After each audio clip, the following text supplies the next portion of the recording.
بسم الله الرحمن الرحیم. السلام علیکم کتونکو د مو سره جوخته کومه ویډیو تاسو کسوي دا د سنټرل کروم پاړچم کني د وچې درې علاقې ویډیو ده. دغه ویډیو کې تاسو دا هم کسوي چې یو هیوی کوم ماشینری دی ایکسویټر دی هغه لګیا دی کور کوي او دغه روډ په جوړولو باندې لګیا دی.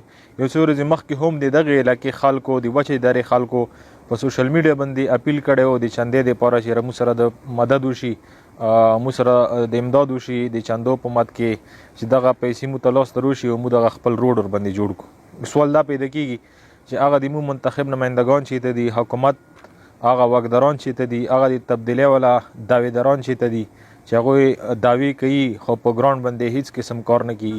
د وچې درې خلکو ته د روډ دغه لویه مسله دی او اوس مجبوراً دوی خپل راجګ شو او کار کوي. دا د ټولو هغو خلکو دپاره د شرم خبره دی، څوک چې واکداران دي، چا سره چې اختیار دی او څوک چې دغې علاقې افسران دي.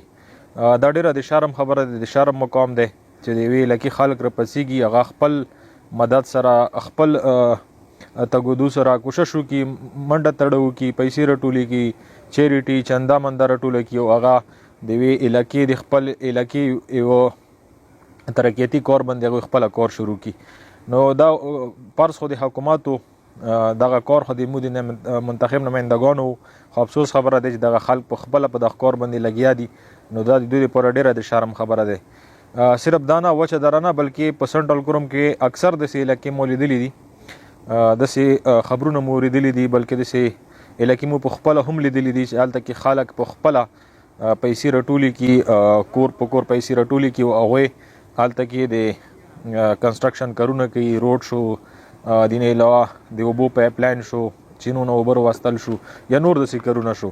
نو مو بیا هم حکومت نه دا اپیل دی چې مهرباني د وکړی شي دغو خلکو سره د په دغه سلسلې کې مدد وکړی شي. دا ویډیو تاسو اخره پورې وکړئ. مهرباني شکریه. څو څوره مسافران دي که نه، د 2 ورځې مو څه کومه رابطه کوله نو هغه مو ورته ویلي اوس تاسو ته به زه د که نه 2 ورځې بعد تاسو ته زه به روډ درته کوم. څه کومه کې خبره لګیا ماشین لګیا وي د ګندو سره کې د وچې درې نه ونیسه د ګندو پورې دا مو لګیا کړی دی روډ.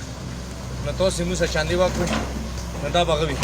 دویمه خبره دا ده دلجبار به یې که نه ډېره شکریا مو ده کوو. کتر نه څه کومه رابطه مو سره کوي، که کومه میډیا سره مو سره هغه وخت دي هغه مو ډېره شکریا ده کوو. دویمه خبره دغه دی که نه موږ سره چاندي که نه باشه ډېر سخت ضرورت دی مو ته د ډیزل موږ سره بیخي کمای راغلی دی. د 10مه 12مه ورځه دی دوی مو کار کوو که نه موږ سره پیسې نور شته نه. نو موږ ته چا موږ ته بندوبست وکړه سبا پرې نو موږ به کار کوو، موږ چلوو. که چا بندوبست ونه کړو سر نو موږ به که نه کار بیا بندوو. اپیل کوم، درخواست کوم زموږ سره دغه وکړي، د امداد وکړي، دا سړک د مو ته جوړ کړي. وم ته راغله سنیټر د مو مفجول راغله ساجد یمیني درې ورته یمیني شو، بیا به ورته ودرېږي چې یاره زه ووټ خالم خو خیر د مو ووټونه به کامې چې هغې کې ګرمې کړي، هغه به خپل ووټونه جوړ شي خو مو ووټونه بیا نه چوو، مو بیمیز کوو. پوه شوې ساره به ووټ ته نه روځو نه به ښځه ارملاکي کې دي اوسه پورې د 2 روپۍ کور ساجد نه وکړو، مفجول سنیټر نه وکړو، ارمو علاقه کورمې کې اندوی سي دی. دوی خبرې زه کوم که نه خو د مو که نه داسې علاقه دی پوه شوې کیسې باندې زګندو تندار وچې درې نه دغه سایډ ته پوه شوې کیسې باندې اوسه پورې مو بجلي نشته دی. مو داسې صرف که نه مو ته یو واحد که نه شینخطي راکړی دی پاکستان، دا مو که نه چرایو څه مخکې تېر کړی و. دا مشران راووتو که نه پوه شوې کیسې باندې علي مرجان او سره د مشرانو راووتلو که نه پوه شوې کیسې ډیزلو که نه سوال کوه زري کوه ډیزل به وکړو، دغه مډونه مغه کړو صحیح کړو. نو دا بدي کار نه کېږي. مو ته نه امینې راځي نه ایم پی ای راځي نه پوه شوې سنیټر راځي.